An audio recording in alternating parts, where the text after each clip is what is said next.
Welcome, everyone. Welcome to our panel discussion this morning or this noon. With us today, we have a very good and interesting set of panelists. Let me introduce them. First of all, we have Mr. Eric Lim. He is the Chief Sustainability Officer from UOB. And we have two of our students with us, Chua Chong Yu, who's a second-year Bachelor of Business students specializing in marketing, and then Morven Su, who is also a Bachelor of Business student specializing in banking and finance, right? So for myself, I'm Prof. Boh Wai Fong. I'm the Deputy Dean for the Nanyang Business School and Professor for Information Systems. So today, we are going to explore a little bit about how our program actually prepares our students for internships and what kind of experiences that they get from such internships and work-study degree programs, right? So first of all, let me invite Eric to share a little bit. In fact, just a little nugget, both Eric and I actually graduated from the same program from NTU, so we have known each other for many years. So very glad to see Eric doing so well as Chief Sustainability in UOB. So I would like to invite Eric to share with us what are some of the key traits that he sees to be important amongst the people that he is hiring as part of the bank's hiring decisions. Over to you, Eric. Thanks, Prof. And good morning, everyone. I think that's a really good question. Having run teams for the last 25 years, it's very important that when we hire and build teams that we're looking for specific traits that we know will be successful. And I think if I were to name three, the three I would pick up and highlight are, number one, we look for folks who have the ability to understand what the business mission is in a very clear and concise manner, what the business is trying to achieve, what the team is trying to do, and with great clarity be able to see their role within achieving that business outcome. A lot of folks think that that's intelligence, but actually it's more practical application of knowledge to real life problem statements or situations, right? A second key trait is then the ability to deliver an outcome, a piece of analysis, a report, whatever it may be that is being asked of you, and being able to not only deliver it to an acceptable level, but being able to kind of inject a bit of delight, a bit of surprise in how well certain aspects of it can be done. Right? And that takes a bit of what we call mature initiative, right? You take a bit of initiative above and beyond what you're asked to do, but you do it in a very mature way, right? The last thing we look for, and I cannot overemphasize this, is the ability to team and to work within a team. A lot has been said about this, but having run organizations and large teams over the last couple of decades, I can tell you that having the right teammates really helps a team fly. Having the wrong folks on the team can really start to negatively impact a team's performance and capabilities. So we really also then look for folks who have demonstrated capabilities supporting teams in team environments. Yeah. Well said, Eric. I think that actually I teach the topic of design thinking, and oftentimes I tell my students and my trainees that, it's not about just doing what your boss tells you to do, but looking at what is the fundamental objective, what problem you're trying to solve, right? And trying to unpack that, and then delivering essentially what your client wants, rather than what your boss tells you to do, right? So I think that's exactly what Eric is talking about. So maybe let's hear from the students, right? I know we invited Chong Yu and Morven because they have actually embarked on our work-study degree program, which essentially allows them to intern for organizations for up to 8 months, right? Which is very extensive amount of work experience that they get within an organization. And it's going to be interesting to hear from them in terms of the roles that they embarked on, the tasks that they actually engaged with during their work-study degree program. Yeah. So over to you, All right. Chong Yu. Thanks, Prof. Thanks, Eric. So my name is Chong Yu, Year 2 business student specializing in marketing.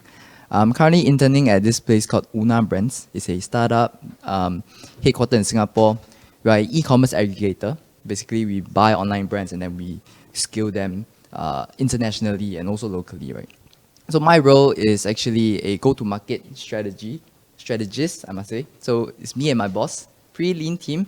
What we do is we look at international expansion, bring our portfolio brands into non-present market, say places like the APAC region.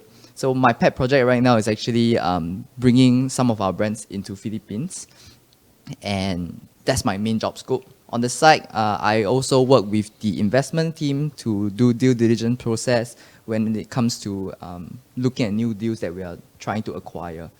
Yep. So it does sound like you're working way beyond what an intern is expected to do. You almost sound like a full-time employee, yeah? Thank you. I think that's a compliment. But like I said, it's a pretty lean team. So, I try to pull my weight and whatnot. Yeah, so most of the time, my boss will actually treat me like almost like a full-timer, right? He will come to me, he will try to bounce ideas off me, we'll discuss things like, so say for example, when we were first tasked to do the go-to-market strategy, so we had this overarching question, right? Like, okay, we want to expand overseas, but where?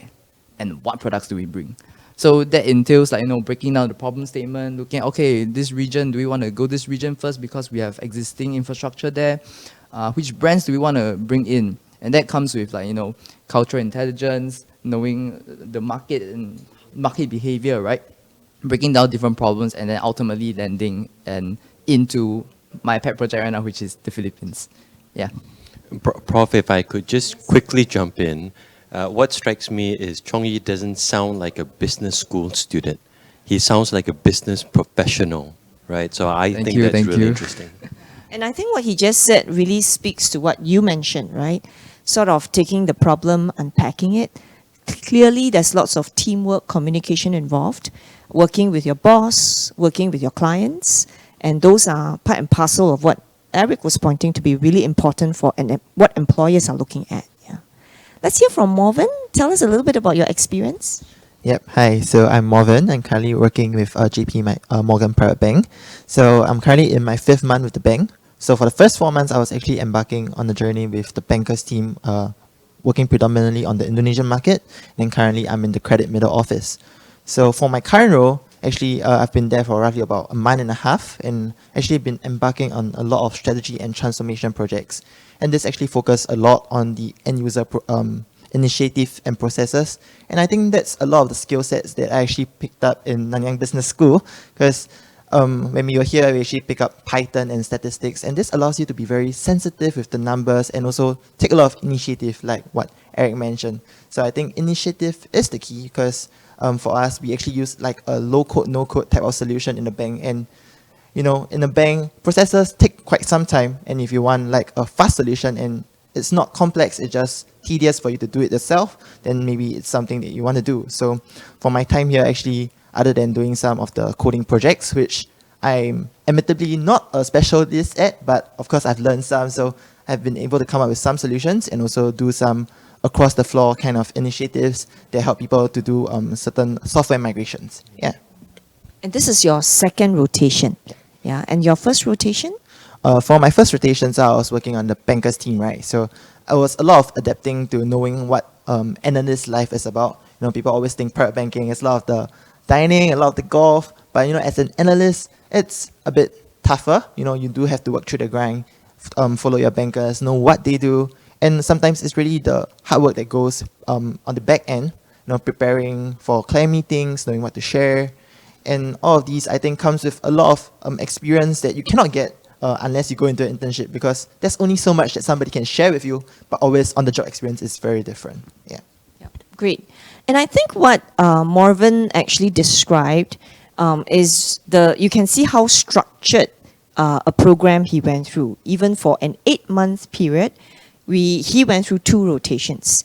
And that's what we noticed about many firms who worked with us for the work-study program. They actually view this as an opportunity to recruit their future talent.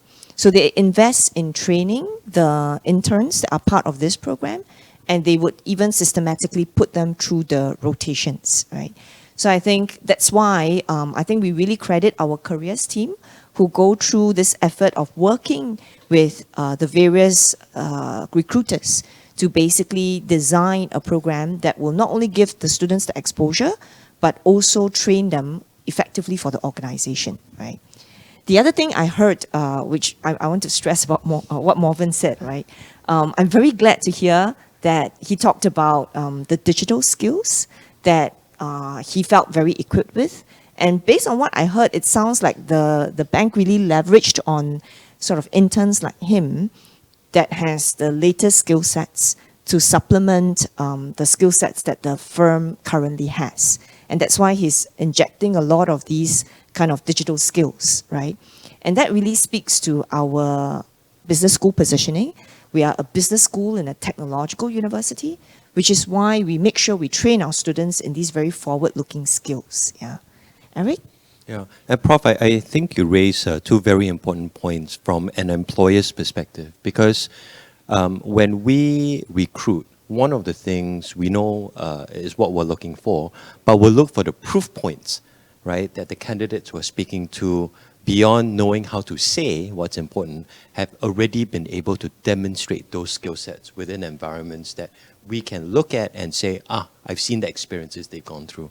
So I think having the ability to go through internships, be it with an SME or a startup, be it with a large corporate, but being able to have the candidates speak from their own perspective on the experiences, the learnings, the challenges, the reflection, those proof points are very, very important, right? So I think I couldn't agree with you more. Having a great education is great, but part of that great education is having that real experience that you can demonstrate real skills in. Yes. And I think that will really help them in the future looking for the next job, because when you go for your interviews, you'll likely be talking about these experiences, right? So just now, Morven shared a little bit about basically the digital skills that helped you in your job. I'm just also wondering, how else do you think the program that you went through with Nanyang Business School actually helped prepare you for your internships? Maybe I'd like to jump in on this one, right? I think one very key thing that struck out to me is actually communication skills. In terms of presentation, when I'm talking to clients or even agencies in the Philippines, how do I structure my thoughts? How do I convey my message? Right? And the other one is what I call pantry talks. When I see a colleague at a pantry from the other department, right? So I gotta try to okay, I need to go and have the courage to go and speak up, and that's how we, make more friends and actually learn more about the business. So communication skills, something that is prepped me by NBS in terms of the class presentation, in terms of class participation. I think there's something that really strikes me. Yeah. And then for myself, I think that because I came from a JC background, so in terms of group work, actually my first exposure was mostly in university, where actually we have group presentations and group projects almost across every single module. And I think that when I bring it to my organization, yes, teamwork is always everywhere. You can't be doing things alone because it's not possible. Some projects are very large scale. And then also we do have team projects and sample pitches that we do for our bankers, and all of these will take teamwork. So I think that when I came into NBS, you don't get to choose all your friends for all your groups. You get to experience different characters, and learning how to balance with all these different dynamics is something that you do need some practice on, because else, I think my first time when I met somebody who's completely different from myself, I felt a bit overwhelmed. But now when I'm going into the bank, there are people who are just people who will actually share their experiences and tell you, oh, you should do this, this, this, and you should accept it humbly. Yeah. Very glad to hear that, because Eric, for your information, nowadays, the way that we run our classes is very different from our time. I'm sure you remember the time where we would essentially not be studying for probably 10 weeks and then mug like crazy for the last 2 weeks so that we can pass the exam. Sounds familiar. Yeah. Right. Nowadays, most of their courses, only a small percentage of the assessment is actually exam dependent. Most of the time, they are very focused on class participation. So for those of you who might be joining us, you will start to see that you are required to participate in class. And I know some of the students are very apprehensive. But as you can see, that trains you up for speaking up in front of people that you might be very nervous speaking in front of. right? And the presentation that we also get our students to work on in groups helps to build up that teamwork, right? And I am very glad to hear that paying off. Yeah. I think building those skill sets in a safe environment, which is part of your education, rather than being less prepared and learning those skills out in the harsher world, I think that's a great approach, right? Building a lot of those skills. You know you're going to have that will be needed, but in a safe environment. I think that's a great approach. Great. So let's segue a little bit, all right? Because I do know that Eric, as I mentioned, is the Chief Sustainability Officer for UOB. And maybe, Eric, you could share with us a little bit of your journey, because I do know you graduated from accounting and you have been in finance for a long time. So what made you journey into this CSO role? Yeah, a really interesting question. So, like Prof mentioned, I was born and bred an accountant. I spent the first 25 years of my life essentially as a finance professional on the CFO track, right? And what really began to pivot my career towards sustainability was about 5 to 6 years ago. Sustainability reporting became a requirement for public listed companies in Singapore. And 5 to 6 years ago, nobody knew how to spell sustainability. Nobody knew how to pronounce sustainability. Nobody really knew what it meant, right? There were pictures of trees and pandas and plastic bags. But a true deep understanding of sustainability wasn't deep in the market yet. So having gone through the hard work over the last 5 to 6 years on working on sustainability reporting, we began to realize that it's an amazingly technical space. I think one of the big misconceptions with sustainability is folks think I have a passion for it, I want to do good, I want to work in sustainability. And that's great as motivation. But as with every career, the technical aspects of knowledge, expertise, etc., are critically important. And especially when we think of sustainability in this following way, right? In order for us to achieve the kind of world we want to live in, both environmentally as well as socially, the modern economy and society is going to have to go through the largest industrial revolution known to man over the next 28 years to hit net zero. What this means is how we generate electricity has to fundamentally change. How we transport ourselves and our goods have to fundamentally change. How we grow our food, how we build our cities and our homes. Everything needs to change. And it's about doing everything we do today and more, but with completely new technologies, new business models, etc., etc. And I think, Prof, that kind of brings it back to a point that you made earlier that I really like, right? The technical aspects of an education, while tedious, are amazingly important in being able to create real value in the real world, right? And so, having then experienced sustainability and realizing it was becoming quite a big thing and very important for a bank, the organization decided we needed to take this more seriously, and I pivoted over to a Chief Sustainability Officer role. Yeah. In fact, Nanyang Business School has been putting sustainability together with technology as one of the core pillars of our development. And you can see that we are pushing out a number of both educational programs, and our researchers are also much more looking at this space. In fact, we just completed a training program with Boston Consulting Group, which is one of the top 3 consulting groups in the world, where we completed a training program, particularly in the area of sustainability. And I guess this speaks to Eric's point. Why are we running these training programs? It's because there's a lot of knowledge and skills that is involved in preparing our business people and consultants and professionals to be ready for a world that is decarbonizing, right? A world which is heading towards climate change, and therefore many organizations are starting to see, what do I need to do to prepare for this? And I think the implications are extensive, ranges from the way that we do reporting, ranges from the way that our business models will need to change.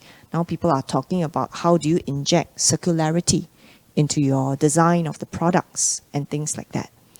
So that's why we are also trying to make sure that our students are well trained in this area. In fact, actually, NTU's journey into sustainability started a long time ago. We have been actually for decades injecting sustainability into our educational program, but very much in the background, partly because NTU has a lot of strengths. We are one of the top in terms of our energy research, in terms of our water research, in terms of our circularity, recycling research. And that really puts us on the map globally in these areas. But I guess now, because of the increased urgency, where suddenly everybody is waking up to the fact that, hey, actually climate change is real and we need to do something about it, and every other organization declaring net zero goals, this is where we start to see that urgency of creating the skills that we need to have our students, which is why we are creating a second major in sustainability for our students. And this allows them to tap on the expertise that we have across the university. Because in taking the sustainability major, you can choose between all the different courses that would be offered across the university related to sustainability. And maybe I would also like to invite Chong Yu and Morven to share a little bit. I mean, I know that your jobs are not directly related to sustainability, but I'm just wondering, in what ways do you see sustainability might impact your future roles? Yeah. Yeah, cool. So I do have friends that, you know, they study sustainability as their second major as well, right? So I asked them like, hey, what are you going to work as in the future, right? So she mentioned things like working in oil and commodities kind of company. Right, but for me, I'm like, okay, cool. I think that's one aspect. But what other areas out there is available for me, right? So I did a little digging and whatnot. And since I'm a sports person, I like products in general. I like e-commerce and things like this. So I think the sustainability aspect comes in from the products component, right? Could be sourcing from sustainable sources. It could be different kinds of design, you know, to go towards net zero, and also ultimately the whole company, how do they move towards, you know, net zero emission and ESG goals, right? Yeah.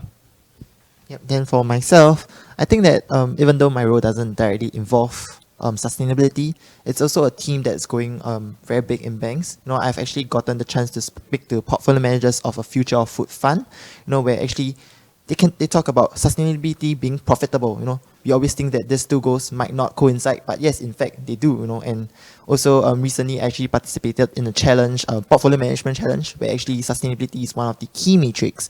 So I think that there is some truth in that, or we actually do need to know more about sustainability, know about it, and actually care about it, because it's everywhere in our life. Yeah.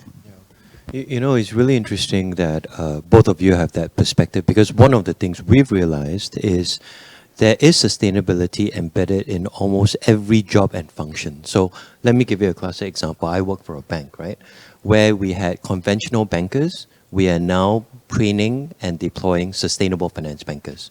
Where we had traditional credit risk managers, we're now building ESG environmental risk managers, right? Where we had property managers managing our buildings, we now have net zero, low energy property managers. So what we're finding is sustainability can be found in almost every function and every role. And we can take the main skill sets we have and bolt on and add on sustainability capabilities to make these professionals even more dynamic, even more value add for the world that we're building towards. Actually, I would just like to add one more item, right? It's actually after coming to NBS, it was only then when I realized that, you know, this whole like big word umbrella term for sustainability, right? It's not just about the environment, right? It includes inclusivity, you know, your economy, the people, you know, and things like that. So I think that's really what opened me up to the whole sustainability world. Yeah. So that reminds me of, you know, our tagline. Our tagline is innovate, lead, transform. And when we talk about innovate, it's really that sort of business school and a technological university. giving our students the cutting edge skills to prepare them. When we talk about leadership, it's about leadership with impact, which is why we want to focus on climate change, which is why we want to look at social impacts, which is why we are encouraging our students to, we are always constantly telling students, go beyond grades, you know, you're already in the university. So don't focus too much on your GPA. Focus more on gaining the exposure, use this chance to create things of impact. And transform is really about transforming yourselves as well as transforming the society, which I think it also relates back to that impact part that you are talking about, right? So I think it's really good to hear from you guys, and I echo Eric's point about the fact that there's not going to be like a dedicated sustainability profession, right? It's going to be everybody seeing in what ways I can be an accountant, a marketer, a banker that actually starts to think about how sustainability is now part and parcel of my job and how I create create the skill sets or equip myself with the skill sets to help my organization be prepared for that decarbonization journey and creating the impact that we talk about. Yeah. So we still have a bit of time, and since we have Eric, very successful professional with us, I thought we could also use this chance to have you guys now ask some questions, right? I'm sure you might have some burning questions to ask in terms of how maybe to be successful like Eric, or how you might prepare yourself better for your future job. Yeah. Would you guys like to use this opportunity? Okay, so my first question for Eric would be, so like you mentioned, right, sustainability is a very technical thing, right? A lot of knowledge and whatnot. So how did you then, while you are in the midst of your career, you know, peaking and stuff, how did you have the time to go and pick up all these additional things at the side? What do you do? How was that process like? Yeah, a great question, Chong Yu. And I think it comes back to this theme that we, I'm sure, all believe in, which is this concept of lifelong learning and being able to learn in any way, shape, or form that learning can be obtained, right? And so you're right, as I was pivoting from a finance profession over to sustainability, I had what I would think was only about 20% of the required knowledge to really do the CSO job in the fullness of its mandate. And so I spent a lot of time in the early days basically just scouring every possible information source I could to learn about the various topics. And that's something I'd like to, you know, really share with all of us here, is sometimes we think of learning always as, let me attend a course, right? Let me, you know, go for some form of e-learning. But the reality is learning can be found in any form. You can read extensively, you can talk to people, depend on networks, right? I even learned some of these concepts through YouTube, you know, that kind of stuff, right? But I will say it was very tough. And in the early days, I suffered from a bit of what we call imposter syndrome. You know, that question you ask yourself, am I really ready for this? Will I fail the organization? Have they made the wrong choice? But then you sometimes then realize in the land of the blind, the one-eyed man is king. And all you have to do is apply yourself, lean in, do your very best, and, you know, the path will reveal itself. So I think lifelong learning is very, very important, and finding very creative ways on how you particularly learn and being able to access that learning in any way, shape, or form. Yeah. I want to echo what Eric said. And I think one of the distinctiveness of our undergraduate accountancy and business program is that we are a 3-year degree, right? And we debated a lot on, you know, whether 3 years is too short. I know that many students are also looking for a longer, sort of more broader program, right? But we decided eventually that there is actually significant demand for a 3-year degree program. And partly also because I think our program really prepares our students quite well. As we can see with the work-study degree, despite a 3-year program, you still have time to do an 8-month internship, and you can still graduate in 3 years. Part of the reason is because, exactly as Eric says, when you graduate, it's a continuous learning process.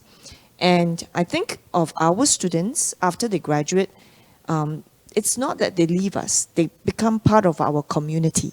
And we constantly look for ways to continue to equip them with the knowledge that they need, which is why we also have our continuous education programs. We have Flexi Masters in the same skill sets that we talked about. Also, we're going to launch them in sustainability.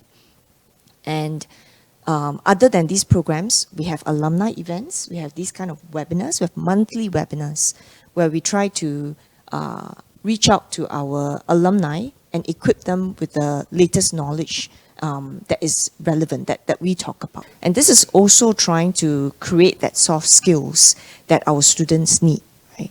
So I think it's really that it's a never-ending continuous journey. And when you guys graduate, I hope you guys come back and serve as mentors, because the best way to learn is to teach, actually. And I think that will be one of the good ways to continue your learning journey. Yeah. I think for me, I've been very privileged to be in one of the mentorships, Grow Mentorship program, where I actually met a mentor from City Private Bank. So he actually gave me lots of advice. And I think that for most people, for me, like me, coming out from NS, you might not know what you want to do in the future. You just have a general direction. So he really guided me. And I think that gave me a lot of answered a lot of the questions that I was having in my mind. And that's also one of the biggest reasons why I embarked on my internship. So back to the point of internships, Eric, what do you think is, how do students actually enhance their experience in these internships? Because like Prof mentioned, 35 weeks intern, then plus a 10-week professional attachment. So 45 weeks of intern in your 3 years here. It's quite a long time. So how do you make the best use of it? Yeah. So it's important to realize that organizations and teams are always looking for good talent. We can never get enough of good talent, right? And so when you think about an internship, I think Prof made the point very well, you're actually going through a protracted, almost interview process, right? And if that protracted interview process works well, the chances of you being able to land a position with the organization increases significantly, right? And so in order to make that internship as meaningful as possible, I think you want to be able to take on the identity and almost the mandate of the organization and the team you're working with. One of the things I noticed about both of you as you were talking about internship, you used the term we. What we in the business are trying to do, what we in the team are trying to execute to, right? And that sense of belonging, right? You're no longer a student doing an internship. You are an integral part of the team moving towards a target outcome for the business, right? So I think that's one thing you really want to infuse yourself into. The second thing, I think, is to not turn your nose up at anything the internship may ask of you, right? There is learning in everything, no matter how menial it may look, no matter how scary it may be, right? At this point of our careers, every experience is a learning process. So I would say joyfully lean into everything that you can get your hands on experience. The last thing I would say is definitely use that space, right, to try out your own personal professional style. Because before we get work experience, we always have mental pictures of who we would be as professionals, what work life would be. And then you hit the real world and you realize it's not always like that, right? So using that semi-safe space of an internship, but because it's long enough, it's real, right? To really start to discover your own style as a professional, how you communicate with folks, how you may feel about having your ideas challenged, how you may balance yourself from a work-life balance perspective and keep your motivations high.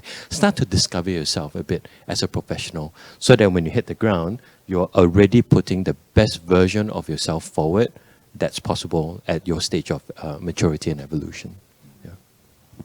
Yeah, so I think very well said, Eric. I think our internships is an opportunity for you to try things out, right? Which is why at NBS, we encourage or we mandate your first internship to already take place at the end of your first year. And of course, that's an internship we facilitate. We actually have a careers team that goes out to look for lots of potential employers and essentially try to match you to the internship you so desire. My first internship was actually in an audit firm, and I had a really good experience. But after that, I knew I wouldn't join an audit firm at the end of my graduation, after I graduation. So it's a chance for you to explore what is a good fit to what you're seeking and you're looking for, which is why many of our students, they will end up doing multiple internships. So you'll do it in your second year, and this work-study degree program allows you to even do it over an entire semester, right? And I've also seen students, sometimes they are looking for that dream job. They are really looking for these longer internships as a way to be sort of a foot in the door, to show themselves so that potential employers would actually consider hiring them. Because some of these industries are very hard to get into as a fresh graduate. So there are many different ways or reasons why people would actually engage in such an internship. But I think it's a very good supplement to what you learn in the classroom, because it gives you that diversity, and sometimes it adds to your skills. Sometimes it helps you to check off, this is definitely something I don't want to do in the future, right? So I think it's that variety that really helps, yeah. All right, so maybe I would just like to use the remainder of the time to explore a little bit about your aspirations and what you guys would like to do after you graduate. So, and how do you think you're going to use the rest of the time? Okay, yep. So for me, personally, I see myself doing something related to products. I'm a product person. Hopefully somewhere in the sports FMCG realm, say places like Nike, Adidas. But at the same time, I also enjoy being around a younger crowd, somewhere lively. I think startups, SMEs are good places for me to look at.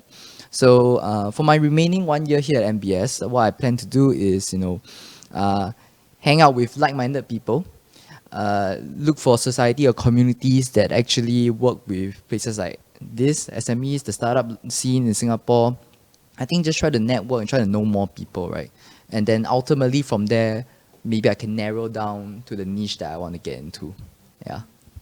And for me, I think that I'm quite set on joining a private bank now. I think my experience here has been really, really splendid. Lots of mentorship, which I really, really feel it's very important, because sometimes you get a little bit lost. And being lost, I think that the career office actually helped me uncover a lot of my own questions, and then subsequently seeking the internships. So for me, I actually contacted my career office contact person, Miss Linda, and then she actually helped me with the interview process, because this is my first ever experience interviewing for a bank. And I was very lost. I only had 3 days to prepare for the interview, and I was like, oh no, now how am I going to go about the process, right? And it's a support that's been constant. I've been getting constant check-ins on, how are you doing? And even beyond the internship, I was talking to her this morning, in fact, talking about, maybe you should take some time and actually look at my own resume and see how I could actually make it look better, and also practice on your interview skills, which I think no matter how good your experience is, you must be able to articulate out, and I think practice comes with it. Yeah. Prof, what I'm getting as I listen to Chong Yu and Morven is, again, I'm marveling at the fact that I don't feel like I'm listening to students, right? I feel like I'm here listening to young professionals who are going through a process of self-discovery on what they like, to your point, what maybe they don't want to do, but, discovering and finding your path in life. A second thing that I'm really hearing a lot is nobody's talking about knowledge in isolation. It's always knowledge bundled with skills. And I think that's that real, where the rubber meets the road, is you guys are building real skills, right? On the base of your knowledge, that as you enter the workforce and chart your illustrious careers forward, you will continue to get more and more skillful in being able to navigate in teams, navigate in business environments, deliver to business outcomes, and be very valued members of businesses. Yeah, I also marvel at the fact that it's very gratifying to see you guys are at the end of year 2 and going into year 3. And very clearly, I think you guys are prepared to go into the workforce, and I'm sure you will do us proud, right? I think to Eric's point, he talked about that critical thinking, that communication skills, and that initiative. And I see that in what you guys have been discussing so far, right? And very glad to see that our program has actually prepared you pretty well in this regard, yeah. And I guess the other thing that I've also heard is how you guys are using the rest of your time. I didn't hear you talk about classes. I heard you talk about how you're going to use our career services to prepare you for your interviews and your job search. I heard you talk about building the networks, which I think is critically important. Now, 20 odd years after our graduation, I'm meeting Eric, and I think that network of alumni is going to be so strong. Business school itself has more than 60,000 alumni, and that becomes the family that we can tap upon our graduation, right?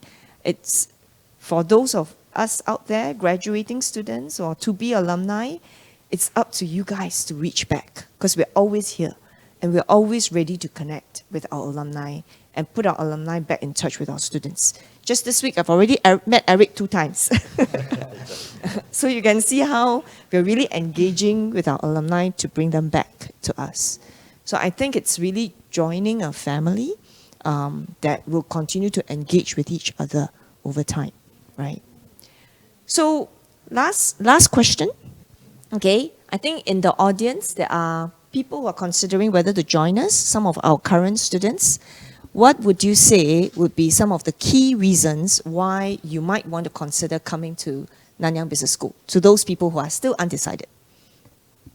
For me, I think if you haven't decided on whether to come to Nanyang Business School, I think it's having a fulfilling experience with people who are very willing to help you as long as you're willing to approach them. And I think that goes a very long way in terms of building a connection. You know, I've met many alumni in multiple events that the school hosts, and they have always given me like different perspectives. And I think that's something that you may not be able to get elsewhere. Yeah. I think for me would be the structured programs that you guys have here, sort of the legacy from the years of experience, the professionals here, right? Not only just the system, but the professional, the people here actually really, it's something that I resonate with. Yeah.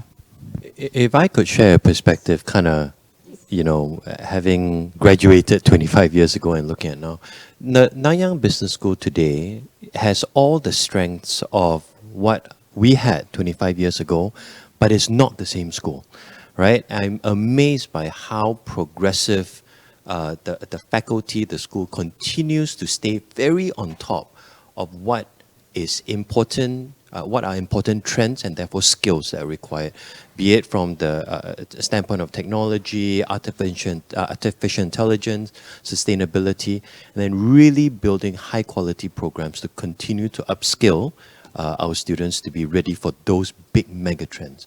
That's what struck me. It's the same, but it's not the same school. Exactly. And I think that's exactly where we want to be. We want to be a business school that is forward-looking, which is why we are constantly looking at what are some of the skills we need to inject into our curriculum. That's why you talked about, Morven talked about him contributing the Python programming to his unit. Yeah.